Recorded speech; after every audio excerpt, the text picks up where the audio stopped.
दोस्तों, ये कहानी शुरू होती है ओलिविया और रीड से। दोनों शादीशुदा थे और जल्द ही उनके घर एक नन्हा मेहमान आने वाला था। अपनी एनिवर्सरी मनाने के लिए उन्होंने रीड के माता पिता के जंगल वाले घर में पार्टी रखी। वहां उनके दोस्त और परिवार मौजूद थे। चारों तरफ खुशी का माहौल था।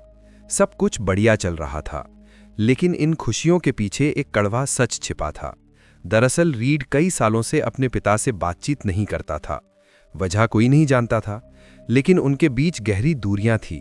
इसके बावजूद उसका पिता अब भी उसकी परवाह करता था।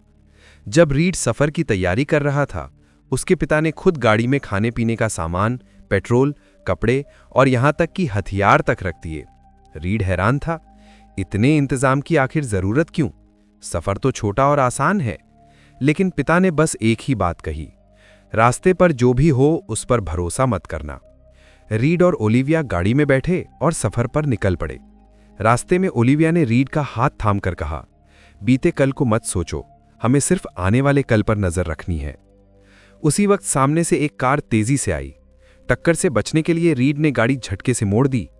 होश संभलने पर दोनों ने देखा कि वे रास्ता भटक चुके हैं। तभी ओलिविया की नजर एक साइन बोर्ड पर पड़ी, जिस पर पास ही एक गैस स्टेशन का निशान बना हुआ था। ये देखकर दोनों उसी दिशा में चल पड़े। कुछ देर बाद वे एक पुराने, जर्जर और सुनसान से लग रहे गैस स्टेशन पर पहुंचे। बाहर से वो जगह इतनी वीरान थी जैसे बरसों से वहां कोई आया ही ना हो। जैसे ही वे अंदर गए, काउंटर पर एक बूढ़ा आदमी बैठा दिखा। उसका चेहरा निर्विकार था। ये समझना मुश्किल था कि वो सो रहा है या फिर हमेशा के लिए इस दुनिया से जा चुका है। रीड और ओलिविया ने उसे जगाने की कोशिश की, लेकिन वो टनिक भी नहीं हिला। तभी अचानक पीछे से कदमों की आहट आई। मुड़कर देखा तो एक औरत खड़ी थी। उसका चेहरा रूखा और भयावह था। उसने गुस्से में पूछा, कौन हो तुम? मेरे आदमी को क्यों परेशान कर रहे हो? घबराकर रीड और ओलिविया बोले कि वे रास्ता भटक गए हैं। औरत की आंखों में अजीब सी चमक आई। वो ठंडी हंसी हंसी और अपने पति से बात करने लगी, मानो वहां कोई तीसरा मौजूद ही ना हो। फिर उसने वो खौफनाक वाक्य कहा जिसने दोनों की रूह तक कंपा दी, जो लोग यहां आते हैं वे कभी अपना रास्ता नहीं ढूंढ पाते। कुछ पल बाद औरत ने उन्हें एक शॉर्टकट का रास्ता बताया जो सीधे जंगल के बीच से गुजरता था। रीड को पहले शक हुआ, लेकिन आखिरकार उसने उसका सुझाव मान लिया। दोनों गाड़ी में बैठे और उस दिशा में निकल पड़े। रास्ते में उन्हें वही शॉर्टकट मिल गया और वे उस पर मुड़ गए। लेकिन उन्हें अंदाजा नहीं था कि ये रास्ता उन्हें एक डरावनी और खतरनाक दुनिया की ओर ले जाने वाला है। गाड़ी कुछ देर चली ही थी कि अचानक सड़क पर एक जंग खाया हुआ कार का बम्पर पड़ा मिला। रीड ने गाड़ी रोकी और बाहर उतरकर उसे हटाया, लेकिन जैसे ही वे आगे बढ़े, माहौल अचानक बदल गया। हवा भारी हो गई और हर तरफ अजीब सन्नाटा फैल गया। अचानक कार की विंडशील्ड पर खून की बूंदें टपकने लगीं। देखते ही देखते पूरा शीशा लाल हो गया। उसी वक्त रीड के कानों में किसी अनजानी आवाज ने उसका नाम फुसफुसाया। रीड हड़बड़ाकर जागा। ये सब एक सपना था। उसने खुद को संभालते हुए सोचा, शायद लंबी ड्राइव की थकान है। लेकिन जब उसने ओलिविया से पूछा कि कितना वक्त हुआ है, तो ओलिविया मुस्कुराकर बोली, अभी तो सिर्फ 5 मिनट हुए हैं।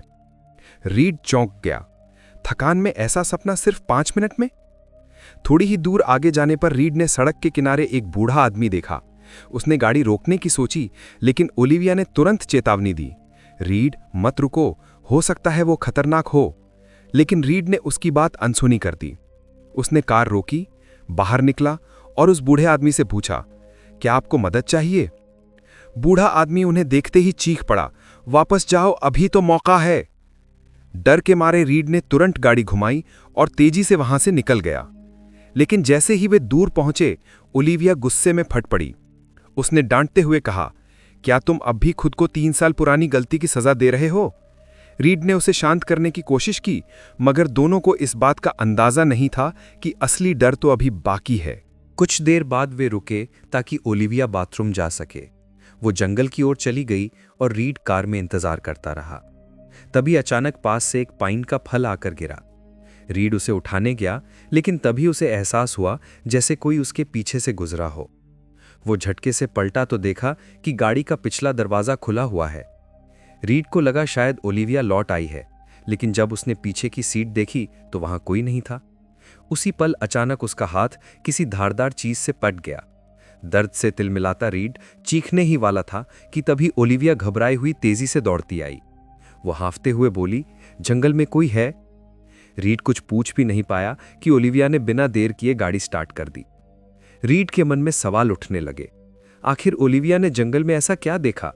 वो बुरी तरह डरी हुई थी और बार बार कह रही थी कि जंगल से अजीब आवाजें आ रही थीं। पेड़ खुद ब खुद हिल रहे थे, जैसे कोई विशाल जीव वहां घूम रहा हो। रीड ने सोचा, जंगल में जानवर होना आम बात है, अब तो हम कार में हैं, सब ठीक होगा। लेकिन तभी उसे महसूस हुआ कि कुछ गड़बड़ है। उसके दिमाग से हाल की सारी घटनाएं जैसे मिट गई हों, न जंगल की याद, न बूढ़े आदमी की। उसकी याददाश्त वहीं रुक गई थी जब वे पुराने बम्पर के पास पहुंचे थे। बेचैनी बढ़ती गई और सोचते सोचते रीड गहरी नींद में डूब गया। रीड नींद से जागा तो देखा कि कार अब भी चल रही थी।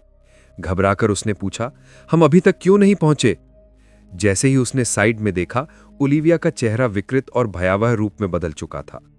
रीड के मुंह से चीख निकल गई और तभी उसकी आंख खुल गई। ओलिविया उसके पास सामान्य रूप से बैठी थी, जैसे कुछ हुआ ही ना हो। लेकिन रीड के भीतर बेचैनी गहराती जा रही थी। उन्हें सगाई की पार्टी छोड़े कई घंटे हो चुके थे, फिर भी वे उसी शॉर्टकट पर भटक रहे थे। कार की गैस लगभग खत्म थी और ओलिविया समय का एहसास खो चुकी थी।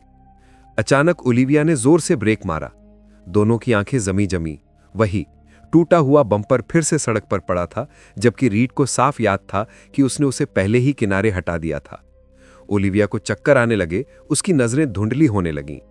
तभी सड़क के बीचों बीच खून से लथपथ एक औरत खड़ी दिखाई दी। ओलिविया चीख पड़ी और घबराकर एक्सीलरेटर दबा दिया। कार तेजी से घूम गई। कुछ मिनट बाद उसे एहसास हुआ कि वो औरत बस एक भ्रम थी। लेकिन इससे भी डरावना यह था कि गाड़ी फिर उसी बम्पर के पास आकर रुक गई। अब दोनों बुरी तरह डर चुके थे। उन्होंने तय किया कि बाहर निकलकर असलियत देखनी ही होगी। जैसे ही वे कार से बाहर निकले, उनके पैरों तले जमीन खिसक गई। अभी अभी का सुबह का आसमान अचानक काली रात में बदल चुका था। समय कहां चला गया, इसका कोई जवाब नहीं था। तभी उनकी नजर बम्पर के पास खड़ी एक कार पर पड़ी। वो हूबहू उनकी अपनी कार जैसी थी और तभी ऊपर से ठंडी चिपचिती बूंद उनके चेहरे पर गिरी। उन्होंने ऊपर देखा, पेड़ से एक खून से सनी लाश लटकी हुई थी। दोनों का दिल तेजी से धड़कने लगा।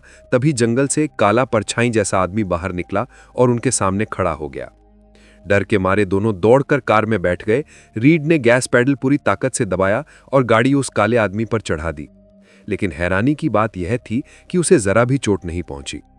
वे तुरंत गाड़ी रिवर्स में डालकर भागने लगे, लेकिन थोड़ी दूर जाते ही टैंक खाली हो गया। अब गाड़ी बंद और दोनों के बीच घबराहट में झगड़ा शुरू हो गया। उसी वक्त वही आदमी फिर से उनके करीब आ गया। गाड़ी स्टार्ट भी नहीं हो रही थी। उनके पास बस एक ही रास्ता था, कार छोड़कर भागना।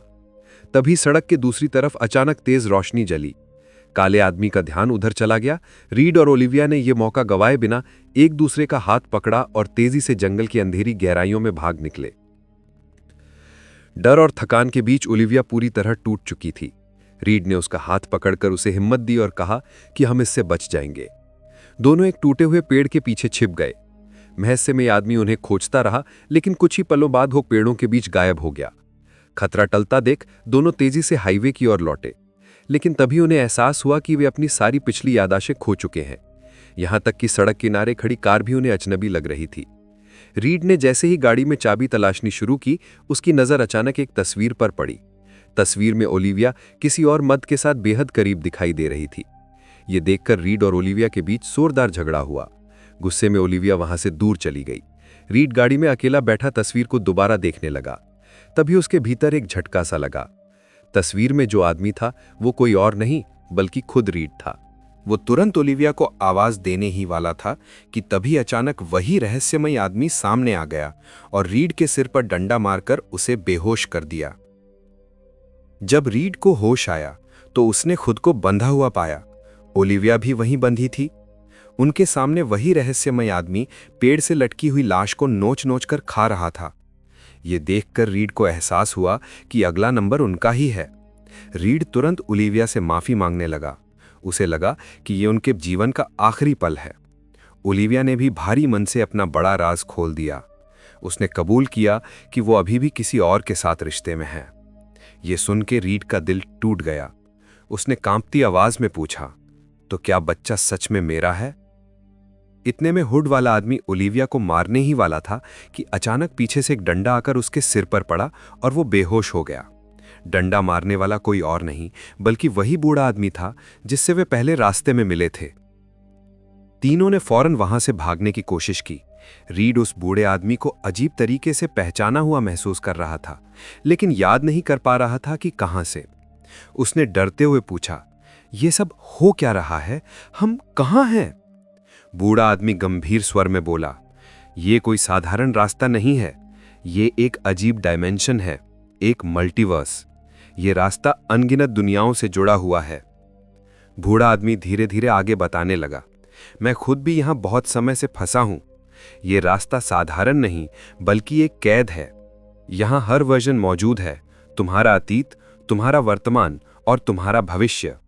लेकिन सबसे खतरनाक बात यह है कि यह रास्ता हमारी यादें बार बार मिटा देता है। चाहे जितनी भी कोशिश कर लो, सब भूल जाओगे।" रीड और ओलिविया सहम गए। तभी बूढ़े आदमी ने गहरी सांस लेते हुए कहा, "लेकिन इस बार कुछ बदला है। तुम दोनों ने कुछ ऐसा किया है जो पहले कभी नहीं हुआ। गलती से तुमने सिस्टम में एक ग्लिच पैदा कर दिया है और शायद इसी वजह से बाहर निकलने का रास्ता खुल गया है।" तीनों चलते चलते एक रोड साइन के पास पहुंचे ही थे कि अचानक बूढ़ा आदमी ठिठक गया। उसकी आंखें खाली हो गईं और अगले ही पल उसने रीड और ओलिविया को पहचानना बंद कर दिया। उसके चेहरे पर वहशीपन उतर आया और वो उन पर टूट पड़ा। घबराकर दोनों फिर से जंगल की ओर भागे। अंधेरे में दौड़ते हुए रीड के अंदर गुस्सा और दर्द एक साथ उमड़ रहा था। ओलिविया की बेवफाई अब भी उसे अंदर से तोड़ रही थी, लेकिन उसने तय कर लिया, चाहे जो हो वो उसे पीछे नहीं छोड़ेगा। वो उसे इस नर्क से बाहर निकालकर ही दम लेगा। भागते भागते अचानक रीड के दिमाग में एक आइडिया आया। बूढ़े आदमी की बातें याद आईं। अगर सचमुच हर वर्जन यहां मौजूद है तो उनका पिछला खुद भी उसी जगह पहुंचने वाला था जहां वे बाथरूम ब्रेक के लिए रुके थे, उस कार के टूटे हुए बम्पर के पास। मतलब उनके पास एक मौका था। अगर वे अपने पिछले खुद से गैस चुरा लें तो कार में ईंधन भर के यहां से निकल सकते थे। रीड और ओलिविया झाड़ियों में छिप गए। थोड़ी देर में सचमुच उनका पिछला वर्जन वहां आ पहुंचा। रीड ने ओलिविया से धीरे से कहा, "तुम छिपी रहो।" उसने जमीन से एक पाइन कोन उठाया और अपने पुराने खुद की ओर फेंक दिया। पिछली टाइमलाइन का रीड सतर्क होकर पीछे मुड़ा और इसी पल लूप पूरा हो गया। वर्तमान का रीड तुरंत दौड़कर कार तक पहुंचा और वहां छिपी गैस उठा ली। लेकिन तभी उसने देखा, पिछला रीड जंगल में एक परछाई देख रहा है, वही परछाई जिसे उन्होंने अपनी कहानी की शुरुआत में देखा था। अब रहस्य खुल चुका था। वो परछाई कोई भूत नहीं बल्कि उनका भविष्य का खुद था। वे एक अंतहीन लूप में फंसे हुए थे। गैस लेकर रीड वापस लौटा और ओलिविया को साथ लेकर कार तक पहुंचा। दोनों ने टंकी भरी और फिर धीरे धीरे कार को रिवर्स में चलाना शुरू किया, मानो समय को ही पीछे धकेल रहे हों। गाड़ी अंधेरे रास्ते से बाहर निकल रही थी। अंदर बैठे रीड ने गहरी सांस लेकर ओलिविया की ओर देखा और कहा, "मैं तुम्हें माफ करता हूं, हम नई शुरुआत करेंगे।" ओलिविया की आंखों में नमी आ गई। उसे पहली बार थोड़ी राहत महसूस हुई। ओलिविया की नजर अचानक रीड के घायल हाथ पर पड़ी। वो पीछे से पट्टी लेने गई, लेकिन तभी उसका दिल थम सा गया। वहां वही जैकेट और वही चाकू पड़ा था जो उस रहस्यमयी कातिल ने पहना था। क्षण भर में उसे सच्चाई समझ आ गई। वो रहस्यमयी आदमी कोई और नहीं बल्कि रीड का भविष्य का रूप था। डर ने ओलिविया को जकड़ लिया। उसने कांपते हाथों से चाकू उठाया और रीड को कार से बाहर धकेल दिया। उसकी आंखों में खौफ था। उसे लगा कि रीड ही उसे मार डालेगा। रीड उलझन और चोट के बावजूद बिना विरोध किए बाहर निकल गया। तभी असली रहस्यमयी कातिल वहां आ पहुंचा।